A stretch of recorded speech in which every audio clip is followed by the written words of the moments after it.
तो कैसे हैं सभी? सबके क्या हालचाल? बढ़िया।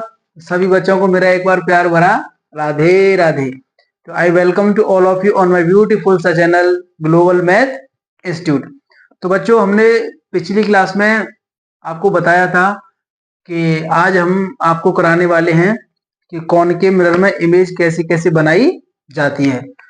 अगर मैं वैसे बात करूं तो 10th क्लास में एक 2 मार्क्स का क्वेश्चन आता है एक इमेज से। तो या तो वो मिरर से आता है या फिर वो लेंस से आता है। अगर मैं वही बात करूं एडवांस की बुक की, जो एलएन की होती हैं या रेजोनेंस की होती हैं, तो वहां भी रिगार्डिंग द एडवांस ये टॉपिक काफी इंपोर्टेंट है, इमेज वाला, है ना। और मोस्टली बच्चों को इसमें डाउट रहता है, तो ध्यान से देखना। जैसे मैथ में फॉर्मूले होते हैं, कोई भी इमेज बनाने के लिए आपको 3 बातों का ध्यान रखना है। कितनी बातों को याद रखना है? 3। जो बच्चा 3 बातों को ध्यान में रख लेगा वो बच्चा इमेज बनाना सीख जाएगा।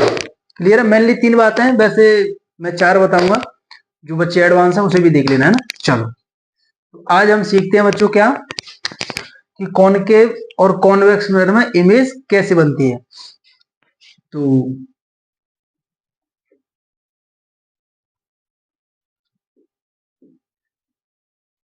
इमेज फॉर्मेशन बाई पहले कॉनकेव की देख लेते हैं।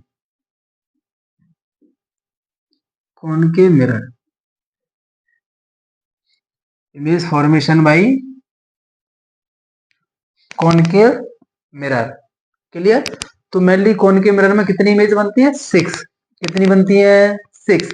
और ध्यान रखना 10th क्लास में बहुत पूछी जाती है, 2 मार्क्स का क्वेश्चन आता है, हर साल आता है। पिछली साल आया था लेकिन वो लेंस से आया था, है ना। इस साल मुझे लगता है मिरर से आ सकता है, समझ गए ना। चलो, तो इसको बनाने के लिए, इमेज बनाने के लिए मेनली कितने रूल है? 3। तो rule number 1, sir rule number 1 क्या कहता है? कुछ नहीं कहता, ये इजी है, देखो। रूल नंबर 1 कहता है when the ray of light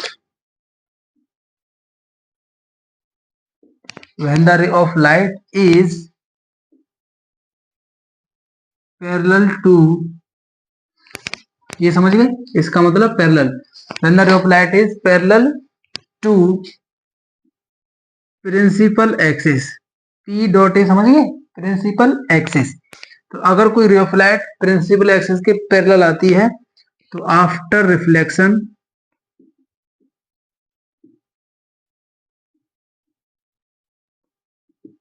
after reflection it it passes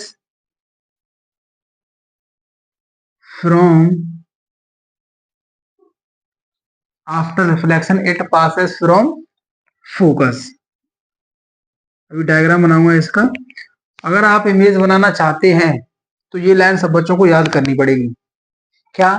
कि सर अगर कोई ray of light principal axis के कैसे आती है? पैरेलल आती है, तो रिफ्लेक्शन के बाद वो हमेशा कहां से पास करेगी? फ्रॉम फोकस से। इसका डायग्राम देखो। मान लो ये आपका कोई मिरर है, ये वाला। जैसे ही इस मिरर पे मैंने बाहर की तरफ पॉलिश की, तो समझ गए ना कौन सा मिरर है, कौन सा है? हाँ, चलो।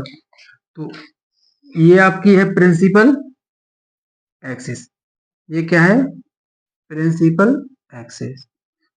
क्लियर? ये आपका ऑफ कोर्स पोल होगा, जिन बच्चों को याद होगा वो देख लीजिएगा, मैंने करा रखा है पिछली क्लास में। तो मैंने बोला है कि कोई रे ऑफ लाइट लेकर आइए जो पैरेलल हो, किसके किसके पैरेलल हो? प्रिंसिपल एक्सिस की। तो मान लो मैं कोई एक रे ऑफ लाइट लेके आया ऐसे, तो क्या मेरे प्यारे बच्चे कहेंगे यहाँ पर, हाँ सर क्या ये रे ऑफ लाइट इस प्रिंसिपल एक्सिस के पैरेलल है? तो आई थिंक ये पैरेलल है। जब कोई ray of light principal axis के पैरेलल होती है तो रिफ्लेक्शन के बाद कहां से पास होगी? कहां से होगी? फोकस से। तो ये जहां से भी पास होगी बच्चों, मान लो यहां से हुई, तो यही पॉइंट आपका क्या हो जाएगा? फोकस। क्लियर है ये बात? तो कोई रे ऑफ लाइट जब प्रिंसिपल एक्सिस के पैरेलल होती है तो रिफ्लेक्शन के बाद फोकस से गुजरती है।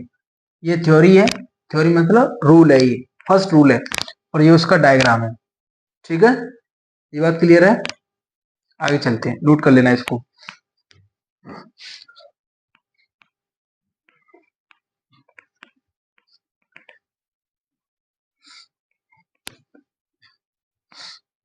चलो रूल नंबर 2। रूल नंबर 2 आपका कहता है when the ray of light when the ray of light passes through focus, कहां से प्यारे बच्चों, passes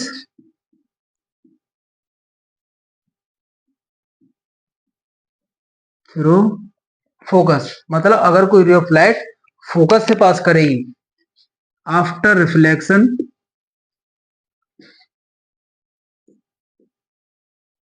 आफ्टर रिफ्लेक्शन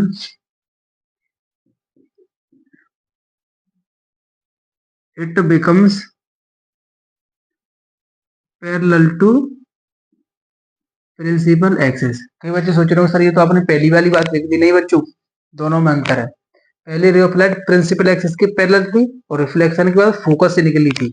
इसमें क्या है कि फोकस से जाएगी और टकराने के बाद मीन्स रिफ्लेक्शन के बाद प्रिंसिपल एक्सिस के पैरेलल हो जाएगी। देखो इसका डायग्राम, तो मान लो ये आपका मिरर है। मिरर कौन सा है समझ गए? चलो ये इसका हो जाएगा पोल। मान लो यहाँ पर इसका कोई ना कोई फोकस है, ये क्या है फोकस। अगर मैं इसकी रेडियस निकालूं, रेडियस ऑफ कर्वेचर, तो फॉर्मूला याद है ना, वही R बराबर 2 इंटू एफ। तो मान लो कोई रे ऑफ लाइट आई ऐसे, तो मैंने बोला है कि अगर कोई रे ऑफ लाइट कहां से पास हो, फोकस से, तो जब ये फोकस से पास होगी तो रिफ्लेक्शन के बाद ऐसा नहीं कि मन चाहे जहां रे को भेज दिया, किसी का मन नहीं सर मैं तो इसको ऐसे भेजूंगी, गलत। रूल याद होना चाहिए। अगर कोई रे ऑफ लाइट जब जब फोकस से जाएगी तो टकराने के बाद प्रिंसिपल एक्सिस के पैरेलल हो जाएगी। तो मैं कहूंगा सर आप इस रे को ऐसे नहीं भेज सकते, आपकी मर्जी थोड़ी ना चलेगी सर, रूल चलेगा। तो रूल कहता है कि जब ये फोकस से पास होगी तो टकराने के बाद प्रिंसिपल एक्सिस के पैरेलल हो जाएगी ऐसे। ये प्रिंसिपल एक्सिस है, क्या है ये प्रिंसिपल एक्सिस। तो प्रिंसिपल एक्सिस की कैसी हो जाती है टकराने के बाद, पैरेलल। क्लियर है? चलो तो आगे चलते हैं। अब देखो रूल नंबर 3। रूल नंबर 3 कहता है, इसी में मैं बना के लिख देता हूं, तुम देख लेना। When the ray of light passes through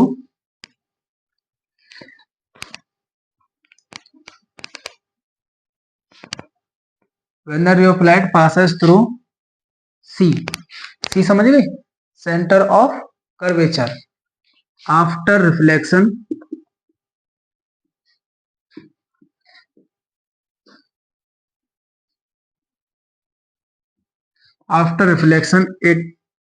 it retraces its path। Sir जैसे आएगी उसी रास्ते से वापस लौट जाएगी। सर ये शब्द तो कुछ सुना सुना सा लग रहा है। हाँ बच्चों, ये मैंने पिछली क्लास में बताया था बहुत ढंग से। जिन बच्चों को इसका मतलब नहीं पता हो वो एक बार पिछली क्लासों को देख लेना, समझ में आ जाएगा, है ना। तो वहां मैंने इसको बहुत अच्छे से बताया कि रिट्रेसेस का मतलब क्या होता है। तो देखो इसका डायग्राम देख लो एक बार। ये आपका मिरर है, क्या है ये मिरर, ये इसका हुआ पोल, ये आपका कोई सेंटर ऑफ कर्वेचर। क्लियर है? तो अगर कोई ray of light centre of curvature से ऐसे जाएगी, ऐसे दिख रहा है, सेंटर ऑफ कर्वेचर से गई है ना ये रे ऑफ लाइट, तो सर रिफ्लेक्शन के बाद क्या क्या क्या रिफ्लेक्शन के बाद इसको इसी में घुसेड़ दो वापस, गलत। तुम्हारी मर्जी थोड़ी ना चढ़ेगी। तुम कहो सर रूल ये कह रहा है कि ये जैसे आएगी और टकराने के बाद वापस वैसे ही चली जाएगी, तो आप अपनी मर्जी नहीं चलाओगे बच्चों। क्लियर है? आप अपनी मर्जी नहीं चला सकते। तो रे ऑफ लाइट ऐसे आएगी और टकराने के बाद वापस ऐसे चली जाएगी। तो रे ऐसे आई और वापस मैं दिखाता हूं, देखो ब्लैक वाले एरो हैं आने के और ब्लू वाले हैं जाने के। क्लियर है? तो मेरे बच्चे यहाँ पर क्वेश्चन कर सकते हैं, सर ये आपने कराया था और ये कराया था कि जब कोई रे ऑफ लाइट किसी भी स्मूथ सरफेस से 90 के एंगल पर टकराती है। कितने एंगल पर टकराती है प्यारे बच्चों? 90 के पर। तो वो रे ऑफ लाइट जैसे आती है वैसे ही वापस चली जाती है। तो मैं कह सकता हूं बाय मैथमेटिक्स, ये जिस एंगल से टकराई होगी आई थिंक वो एंगल कितना होगा? 90 का। क्लियर है? ऐसे 90 के पर टकराएगी तभी तो वापस चली जाएगी। तो या फिर बच्चे कह सकते हैं सर एंगल ऑफ डेविएशन कितना आएगा? वैसे पूछता नहीं है लेकिन मैं बता रहा हूँ।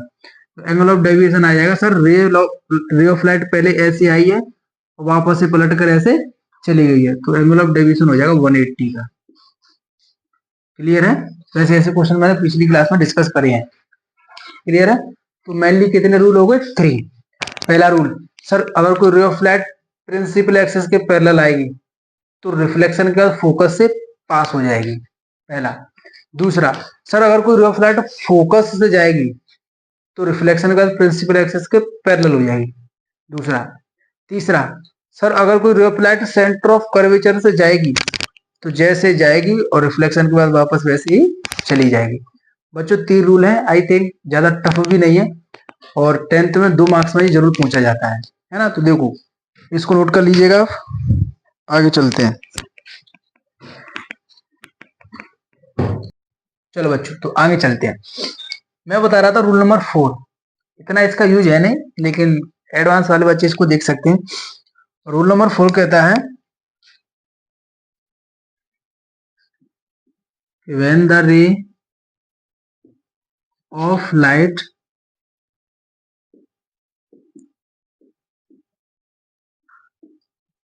strike the pole, अगर कोई रे ऑफ लाइट सीधा किसको स्ट्राइक करे? पोल पर, एट एन एंगल थीटा। अगर कोई रे ऑफ लाइट पोल को स्ट्राइक किए कितने एंगल पर? थीटा पर, देन it will reflect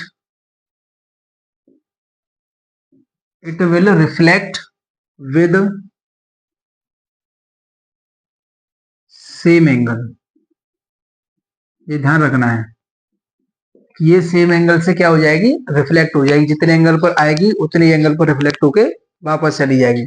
देखो मान लो ये आपका कोई मिरर है, कौन सा मिरर है मेरे प्यारे बच्चों? समझ गए ना कौन सा है? कमेंट बॉक्स में लिख के बताना कौन सा मिरर है ये। हाँ चलो अब देखो आगे, ये इसका पोल है। मान लो कोई रे ऑफ लाइट ऐसे आई, ऐसे, क्या ये रे ऑफ लाइट सीधा पोल से टकराई है? तुम कहोगे हाँ सर बिल्कुल पोल से ही टकराई है, ये तो इसमें कोई दिख रहा है साफ साफ। ये आपका कौन सा एक्सेस है? Principal axis. क्लियर? तो लेट से जिस एंगल से टकराई है उसको मैंने एक बार के लिए क्या कह दिया? थीटा। ठीक है? तो देखो एट एन एंगल थीटा, ये जिस एंगल से टकराई है रिफ्लेक्ट होकर उसी एंगल पर जाएगी। तो मान लो जब ये रिफ्लेक्ट होगी ऐसे इस तरफ,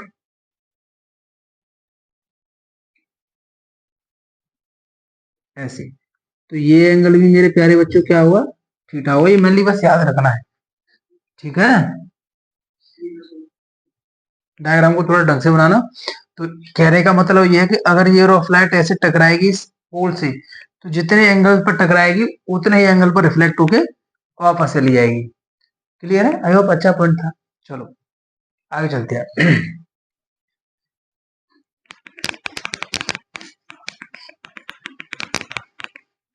तेरा मेरा, चलो आगे चल। अब हम सीधे पॉइंट पर आते हैं और इमेज बनाते हैं, है ना। तो पहले मैं इमेज बनाता हूं जब आपका ऑब्जेक्ट इनफाइनाइट पर रखा हो। किसके सामने? तुम्हारे सामने नहीं, कौन के मिरर के सामने। तो देखो पहली कंडीशन है, मैंने बताया था कितने कंडीशन में इमेज बनेगी? 6 में। उसमें से पहली कंडीशन बता रहा हूं। ठीक है? क्या? व्हेन ऑब्जेक्ट एट इनफाइनाइट, कौन के मिरर के सामने जब ऑब्जेक्ट किस पर रखा हो? इनफाइनाइट पर रखा हो। चलो बनाते हैं। ये आपका मिरर है, कौन सा मिरर है ये? कॉनकेव। चलो, ये आपकी कौन सी एक्सिस है? Principal axis. ये आपका कौन सा पॉइंट है? पोल। ठीक है। तो जब ऑब्जेक्ट इन्फिनाइट पर रखा हुआ तो मैंने आपको बता रखा है कि कॉनकेव मिरर का एक दूसरा नाम होता है जिसका नाम होता है कन्वर्जिंग मिरर। आई होप आपको याद होगा। और ये भी बताया था कि इन्फिनाइट से जो रे ऑफ लाइट आती है वो एक दूसरे के कैसी आती हैं? पैरेलल आती हैं। तो मैं कहूंगा कि मान लो कोई रे ऑफ लाइट आ रही है ऐसी, क्लियर है? कोई रे ऑफ लाइट आ रही है मान लो ऐसी,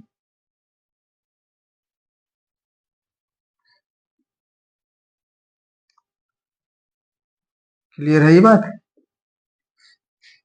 क्लियर है? चलो, अभी मैंने आपको रूल नंबर 1 कराया था, अगर आपको याद हो तो मैंने कराया था कि जब कोई ray of light principal axis के पैरेलल आती है तो रिफ्लेक्शन के बाद तुम्हारे घर थोड़ी ना जाएगी, वो रिफ्लेक्शन के बाद कहां से पास होगी? फोकस से। क्लियर है ना? चलो, तो ये रे ऑफ लाइट जो है वो क्या प्रिंसिपल एक्सिस के पैरेलल है? रूल नंबर 1 याद करो। तुम कहोगे हाँ सर बिल्कुल है। तो आई थिंक तुम्हारे घर तो नहीं जाएगी, कहां से पास करेगी? फोकस से। तो ये रे ऑफ लाइट मान लो जहां से भी पास करेगी that point will be your focus, ऐसे। क्लियर है ये बात? तो ये इंसिडेंस रे है और ये कौन सी रे है तुम्हारी? Reflected ray. क्लियर है? ऐसे ये रे ऑफ लाइट भी आपकी कहां से पास करेगी? फोकस से। ये दोनों की दोनों ही फोकस पर मिलेंगी आकर, अभी मैंने बताया था। अब याद करो मैंने आपको बताया है कि इमेज बच्चों उस पॉइंट पर बनानी है जिस पॉइंट पर दो रिफ्लेक्टेड रे मिलती हैं। ध्यान रखिएगा, इमेज की डिफाइन देख लेना पीछे जाके, मैंने बोला है कि इमेज सर उस पॉइंट पर बनेगी जिस पॉइंट पर दो रिफ्लेक्टेड रे मीट करती हैं। देख लेना आप एक बार। तो देखो ये रिफ्लेक्टेड रे है और ये भी कौन सी रे है? Reflected ray. तो ये दोनों की दोनों रिफ्लेक्टेड रे जिस पॉइंट पर मिलती हैं मेरे प्यारे बच्चों इमेज भी उसी पॉइंट पर बना देते हैं। तो ध्यान से देखोगे ये आपकी एक रिफ्लेक्टेड रे थी, है ना? तो ये भी यहाँ मिली और ये भी यहाँ पर मिली और इसी पॉइंट को हम क्या कहते हैं? फोकस। अभी मैंने बताया था कहां से पास होंगे? ये फोकस है। तो आपको इसमें दिख गया होगा कि ये रे ऑफ लाइट ऐसे आई और कन्वर्ज होकर इस पॉइंट पर मिल गए, तो इमेज बनेगी यहाँ पर फोकस पर। तो यहाँ लिख देते हैं, पहले लिखोगे इंपोर्टेंट बात, पोजीशन। क्या लिखेंगे मेरे प्यारे बच्चों? पोजीशन। तो आई थिंक इमेज की पोजीशन कैसी होगी? किस पर होगी? फोकस पर। तो आप कहोगे सर इसकी पोजीशन है एट फोकस। इसको सारे बच्चों को याद रखना है। आपसे कोई पूछ ले कि अगर कोई ऑब्जेक्ट इन्फिनाइट पर रखा है कॉनकेव मिरर के सामने तो बता उसकी इमेज कहां बनेगी? सीधे बोल देना एक ही लाइन में, सर कहां पर बनेगी? एट फोकस पर। कोई करनी नहीं, बना के दिखाना जरा, डायग्राम आपके सामने है। ठीक है। अब मैं अगर इसकी बात करूं नेचर, सर इमेज का नेचर बताओ जरा। सर नेचर का क्या मतलब है? नेचर का मतलब बच्चों ये है कि इमेज आपकी रियल बनेगी या वर्चुअल बनेगी। अब आपको इमेज मैंने बताया है पिछली क्लास में, देख लेना, इमेज दो टाइप की होती है, रियल और वर्चुअल। रियल इमेज जब बनती है जब दो रे ऑफ लाइट रियल में मिलती हैं। तो ध्यान से देखो ये दो रे ऑफ लाइट हैं, रिफ्लेक्शन के बाद यहाँ पर मिली है, तो वास्तव में ये मिली है ना, ये सच में मिली है। देखो ये ऐसे आई है और ये ऐसे आई है। तो जब ये दोनों रे ऑफ लाइट सच में मिली हैं तो इमेज कैसी बनेगी? रियल। तो नेचर हो जाएगा इसका रियल। क्या हो जाएगा प्यारे बच्चों? रियल। और जो रियल इमेज होती है वो हमेशा होती है इन्वर्टेड। कैसी होती है? इन्वर्टेड को बोलते हैं उल्टी। उल्टी इमेज बनेगी। ठीक है। कैसी बनेगी? उल्टी। मान लो ऐसे ऑब्जेक्ट ऐसे है, ऑब्जेक्ट ऐसे है तो इमेज उसकी ऐसे उल्टी। ठीक है। अच्छा, पोजीशन हो गया एट फोकस, नेचर हो गया रियल एंड इन्वर्टेड। क्लियर है? अब जरा बात कर लेते हैं साइज की। साइज कैसा होगा? साइज मतलब सर ऑब्जेक्ट बहुत बड़ा है, इमेज कैसी होगी? तो देखते हैं साइज। तो साइज तुम्हें दिख रहा होगा कैसा है? एकदम चुन्नू साइज है, पॉइंट साइज। तो मैं कह दूंगा साइज बहुत छोटा हुआ, लाइक पॉइंट साइज, ये रहता है। तो टेंथ वाले बच्चों जरा इसको ध्यान से सुने। क्वेश्चन पूछा जाता है कि when an object is placed before concave mirror at infinite, अब वो 3 चीज पूछेगा, ड्रॉ द रे डायग्राम, तो आई थिंक बच्चे ऐसा बना देंगे। फिर वो पूछेगा find the nature of image, find the position of image और फाइंड द साइज ऑफ, समझ गए ना? तो ये रही कंडीशन, पेपर में ढंग से छाप के आना है। पूछ ले तो सबसे पहले रे डायग्राम बना देना है, उसके बाद में पोजीशन लिख देनी है तरीके से ऐसे ही, फिर नेचर लिख देना है और फिर क्या लिख देना है, साइज। आपके 2 मार्क्स पक्के हो जाएंगे तुरंत, एग्जामिनर मोए मोए हो जाएगा। ठीक है, चलो आगे चलते हैं। आगे चलते हैं मेरे प्यारे बच्चों, आगे की तरफ। इमेज नंबर सेकंड, कितनी इमेज बनानी है हम लोगों को, 6। अब देखते हैं image number second. Image number second में मान लीजिए when object at, when object between, when object between infinite and C. अगर आपका ऑब्जेक्ट किस किस के बीच में रखा हो प्यारे बच्चों, इनफाइनाइट के बीच में और सेंटर ऑफ कर्वेचर के बीच में। देखो पहले एग्जैक्ट इनफाइनाइट पता, अब ऑब्जेक्ट को हल्का सा इधर खिसका दिया तो वो इनफाइनाइट और सेंटर ऑफ कर्वेचर के बीच में आ गया। तो जब आपका ऑब्जेक्ट इनफाइनाइट और सेंटर ऑफ कर्वेचर के बीच में हुआ तो वो आपसे पूछेगा कि बताओ पोजीशन ऑफ इमेज क्या होगी, नेचर ऑफ इमेज क्या होगी और साइज ऑफ इमेज क्या होगी। देखते हैं, इजी है। चलो सबसे पहले कौन कैमरा बना लेना, आलसीओ। चलो ये क्या हो जाएगा, इसका पोल, क्लियर है। और आई थिंक ये हो गई प्रिंसिपल एक्सिस। चलो काम वही करेंगे जो अभी तक करते आए, कोई नया काम तो करेंगे नहीं, वही करो जो अब तक करते आए। काम करना है क्या, एक रे ऑफ लाइट लेके आनी, पहले यहाँ ऑब्जेक्ट रख लो। तो मान लो ये आपका कोई पॉइंट है यहाँ पर सेंटर ऑफ कर्वेचर, उसके बीच का पॉइंट ये कोई दे रखा है फोकस, ठीक है। ऑब्जेक्ट रखा है यहाँ पर कहीं ऐसे, ये आपका कोई इनफाइनाइट है। तो देखो ध्यान से, ऑब्जेक्ट आपका कहाँ रखा है, इनफाइनाइट और सी के बीच में। या कई बार इसको ऐसे भी कह देता है कि व्हेन ऑब्जेक्ट बियॉन्ड सी, क्या बोल देगा, बियॉन्ड सी। तो या तो ये आ सकती है पेपर में कि when object between infinite and C, या फिर व्हेन ऑब्जेक्ट बियॉन्ड सी, मतलब सी से दूर, समझ गए ना, सी से दूर। तो दोनों का मतलब एक ही है, देखते हैं। सबसे पहले मेरे प्यारे बच्चे वही करेंगे जो अब तक करते आए हैं।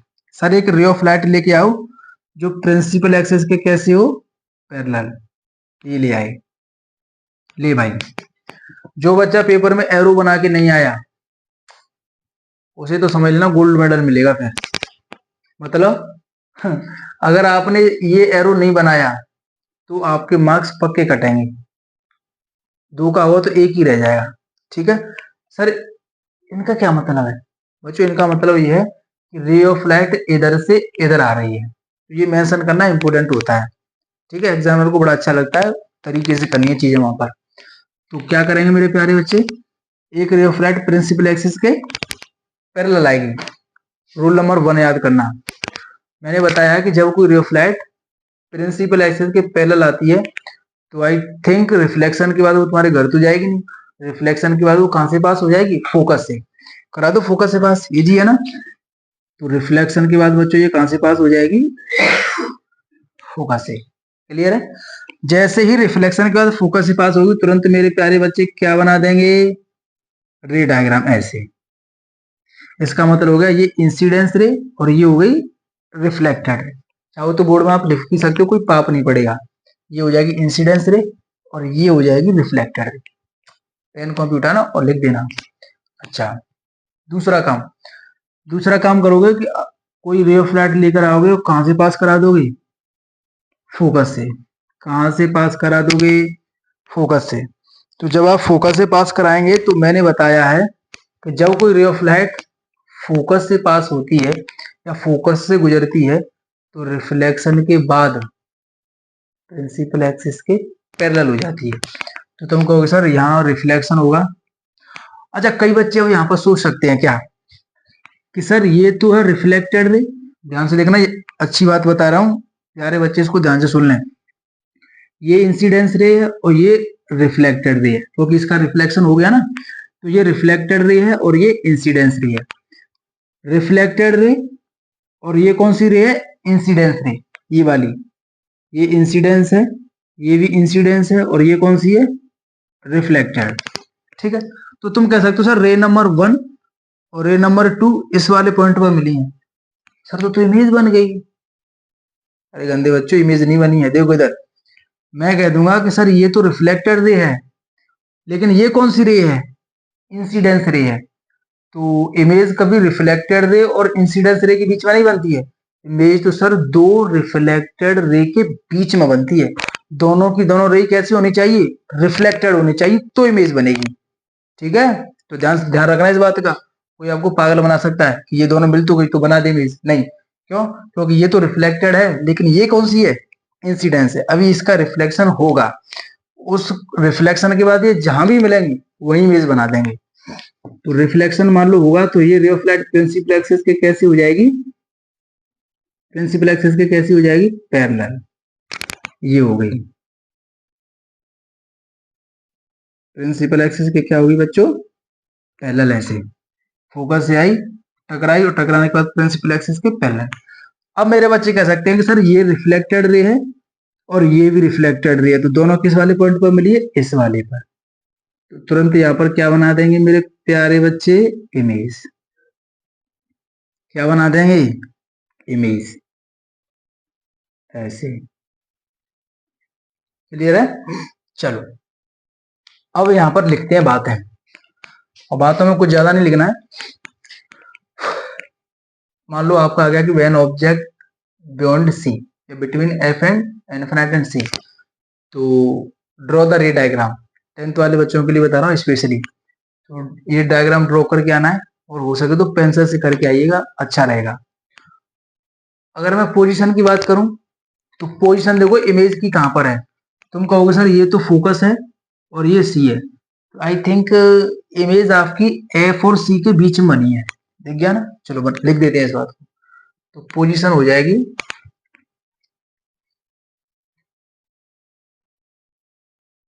बिटवीन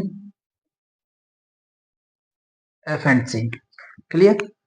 नेचर बताओ। चलो नेचर कहोगे सर क्या ये दोनों रे ऑफ लाइट सच में मिली हैं? तो तुम कहोगे सर बिल्कुल सच में मिली हैं। ये ऐसे आकर यहाँ आ गई और ये ऐसे आकर यहाँ आ गई, दोनों सच में यहीं पर मिली है। सर सच में मिली है, झूठ थोड़ी ना। तो अगर ये सच में मिली है तो इमेज कैसी बनेगी? रियल। कई बच्चों को डाउट हो, पीछे चले जाना, देख लेना, रियल और वर्चुअल इमेज मैंने बताया है। तो रियल एंड इन्वर्टेड बनेगी। इन्वर्टेड मतलब उल्टी। देखो ऑब्जेक्ट सीधा है और इमेज उल्टी है, दिख रहा है ना? ये इसका एरो ऐसे है और इसका एरो ऐसे है, उल्टी है। और हमेशा ध्यान रखना रियल इमेज हमेशा इन्वर्टेड ही होती है। साइज देख लेते हैं जरा। तो साइज के बारे में बताओगे तो सर ऑब्जेक्ट है बड़ा और इसकी इमेज है छोटी, तो साइज कैसा है इमेज का? छोटा। तो मैं लिख दूंगा डिमिनिस्ड। साइज कैसा है प्यारे बच्चों? डिमिनिस्ड। क्लियर है? ये हो जाएगा इसका साइज। तो आई होप अच्छा डायग्राम है, नोट कर लेना है इसको। आगे चलते हैं। आगे एक और एक खूबसूरत सा, दो हो गए, कितने बोले थे मैंने? 6 बोले थे ना। चलो तीसरा देखो। तीसरे में मैं कहूंगा when object is at C। जब आपका ऑब्जेक्ट कहां पे रखा हो? कहां पे रखा हो? सी पर, मतलब सेंटर ऑफ कर्वेचर पर। और देखो इसमें एक बढ़िया बात यह है कि ऑब्जेक्ट को हम धीरे धीरे मिरर की तरफ ला रहे हैं। किधर ला रहे हैं? मिरर की तरफ। पहले ऑब्जेक्ट था इनफाइनाइट पर, फिर थोड़ा सा खिसका दिया तो वो आ गया सी और इनफाइनाइट के बीच। थोड़ा सा और खिसका दिया तो सीधा किस पर आ गया? सी पर आ गया। तो इसको और देखो, तो जब ऑब्जेक्ट कहां पर रखा हो? सी पर, मतलब सेंटर ऑफ कर्वेचर पर, तो क्या होगा? तो मैं कहूंगा पहले एक मिरर बना देते हैं। क्या बनाते हैं? एक mirror.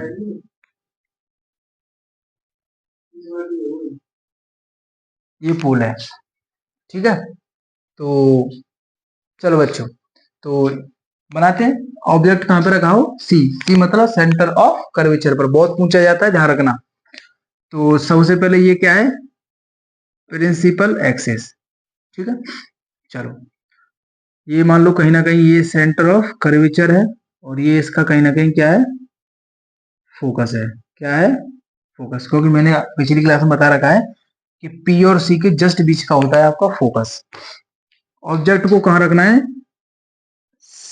At centre of curvature पर, ऐसे।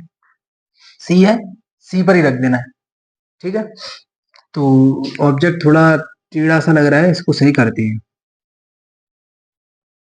ऐसे। तो ऑब्जेक्ट आपका सी पर रखा है ना। काम वही करोगे जो अब तक करते आए हो। सर एक रे ऑफ लाइट लेके आइए जो प्रिंसिपल एक्सिस के पैरेलल हो। लाओ चलो। तो ray of light principal axis के पैरेलल आई ऐसे। रूल नंबर 1 याद करो। सर जब कोई ray of light principal axis के पैरेलल जाती है तो रिफ्लेक्शन के बाद कहां से पास होती है? फोकस से। तो करा दो फोकस से पास। तुम कहोगे सर इसको हमने पास करा दिया कहां से? फोकस से। जैसे ही पास कराया तो सबसे पहले क्या बना देंगे? एरो। एरो जरूर बनाना। एरो से एग्जामिनर पता लगा लेगा कि भाई साहब बंदे की रे ये आई और ऐसे ये चली गई है। जिसने एरो नहीं बनाया तो समझ लेना उसका तो एरो हो जाएगा। फिर एक काम करोगे, एक रे ऑफ लाइट लेकर आओगे और कहां से पास कराओगे? फोकस से। कहां से पास कराओगे? फोकस से। जैसे ही रे ऑफ लाइट को फोकस से पास कराओगे मेरे प्यारे बच्चों, तो आपको पता है कि अगर कोई रे ऑफ लाइट फोकस से पास होती है तो आई थिंक रिफ्लेक्शन के बाद वो प्रिंसिपल एक्सिस के पैरेलल हो जाती है। तो ये आपकी जो रे ऑफ लाइट है वो प्रिंसिपल एक्सिस के कैसी हो जाएगी? पैरेलल हो जाएगी। क्लियर है ये बात? ऐसे ऐसे आएगी, टकराएगी, और टकराने के बाद प्रिंसिपल एक्सिस के पैरेलल। तो तुम्हें पता है आपकी रे ऑफ लाइट कहीं यहाँ मिली है, ठीक है। जहां पर मिली है वहीं आपकी क्या बन जाएगी? इमेज। ये रे ऑफ लाइट आगे भी जा सकती है ऐसे। तो यहाँ पर आपकी इसको सी को मैं हटा देता हूँ, यहाँ लिख देता हूँ ये। तो यहीं पर आपकी क्या बन जाएगी? इमेज। तो तुमने देखा सर ऑब्जेक्ट भी सी पर रखा है और इमेज भी सी पर बनी है ना। तो ध्यान रखना ये केस इंपोर्टेंट है और आपको आना चाहिए, ठीक है। तो अगर आपका ऑब्जेक्ट सेंटर ऑफ कर्वेचर को होगा तो इमेज भी सेंटर ऑफ कर्वेचर पर बनेगी। इसको यहाँ लिख देते हैं। तो पोजीशन इसकी क्या हो जाएगी? पोजीशन हो जाएगी एट सी। ये पोजीशन में किसकी लिख रहा हूँ? इमेज की। तो पोजीशन हो जाएगी एट सी, मतलब ऑब्जेक्ट भी सेंटर ऑफ कर्वेचर पर और इमेज भी सेंटर ऑफ कर्वेचर पर। नेचर वही, देखो कैसी है। क्या दोनों रियल में मिली है? यस, रियल में मिली है। और ये ऑब्जेक्ट सीधा है और इमेज उल्टा है, देखो। तो इमेज हो जाएगी इन्वर्टेड। तो ये रियल है इन्वर्टेड। साइज देखो तो डिमिनिश्ड नहीं है। साइज का बोलोगे सर जितना बड़ा ऑब्जेक्ट उतनी बड़ी इमेज, तो साइज तो सेम है। तो साइज की कहूंगा मैं, तो मैं कहूंगा सेम एज ऑब्जेक्ट। ऑब्जेक्ट की साइज का सेम होगा। तो बच्चों ये तीन ही रूल थे। तीन इमेज मैंने आज बनाई है और बाकी तीन इमेज हम देखेंगे कल। बहुत इंपॉर्टेंट है, ध्यान रखिएगा और उस क्लास को आप मिस मत करना। फिर हम सीधा चलेंगे क्वेश्चंस की तरफ। जो मिरर में क्वेश्चन आते हैं, फोकल लेंथ दे देगा, डिस्टेंस ऑफ ऑब्जेक्ट दे देगा, मैग्निफिकेशन देखेंगे कल, है ना। तो आई होप मिलते हैं कल की क्लास में। आप जरूर आइएगा। तब तक के लिए राधे राधे।